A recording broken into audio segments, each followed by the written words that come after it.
दुख और कष्ट गरीबी विष्णु जी के भक्त को ही सहनी पड़ती है, शिव जी के भक्त को नहीं।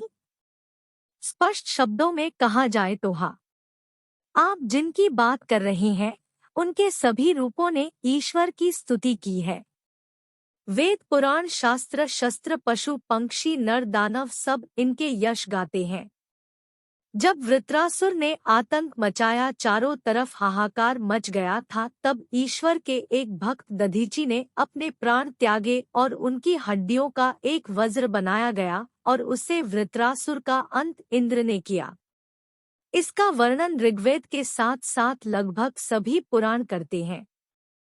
बाणासुर शिव का भक्त था, इसने अपनी रक्षा का वचन शिव से लिया हुआ था।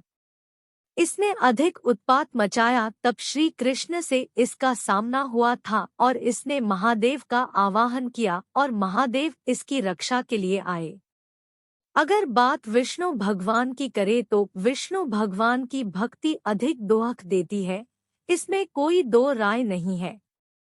ये अपने भक्त को सहज स्वीकार नहीं करते, उसकी परीक्षा लेते हैं, जैसे प्रहलाद, सुदामा, सबरी, ध्रुव, राजा बलि आदि। शिव भक्त वैराग्य को पा लेता है, वो सदैव शांत और मार्मिक होता जाता है। ना कोई घबराहट, ना बेचैनी, ना किसी को पाने की इच्छा और ना खोने की ग्लानि।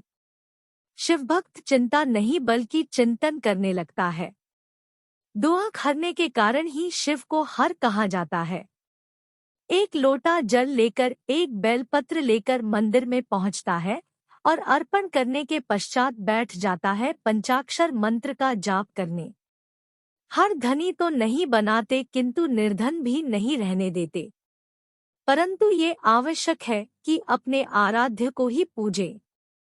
अगर आप विष्णु भक्त हैं तो विष्णु की ही भक्ति करें, क्योंकि कष्ट दुख आदि के पश्चात भी भक्ति करनी चाहिए।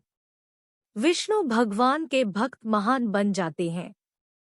जब जब भक्ति की बात आती है तब तब ध्रुव, प्रहलाद, राजा बलि, सबरी, सुदामा, तुलसीदास, सूरदास, मीराबाई का नाम अवश्य आता है। ये सच्चे भक्त थे। इन्होंने बताया कि ईश्वर की भक्ति करके भी इतिहास में अमर हुआ जा सकता है। ब्रह्मा और शिव की भक्ति पाकर भक्त अहंकारी हो जाते थे, किंतु विष्णु भगवान के भक्त कभी अहंकारी नहीं हुए। विष्णु भगवान सर्वप्रथम अपने भक्त का अहंकार नष्ट करते हैं, क्योंकि उसकी परीक्षा ऐसे लेते हैं कि उसके पास अहंकार करने के लिए कुछ बचे ही नहीं। और अगर जब कुछ रहेगा ही नहीं तो फिर अहंकार किस बात का होगा। वे ईश्वर के वे रूप हैं जो सब कुछ सहन करके भी भक्त को जीत दिला देते हैं, फिर चाहे उनको कोई छलिया कहे या रणछोड़। धन्य है हमारे प्रभु, उनकी सदा ही जय हो।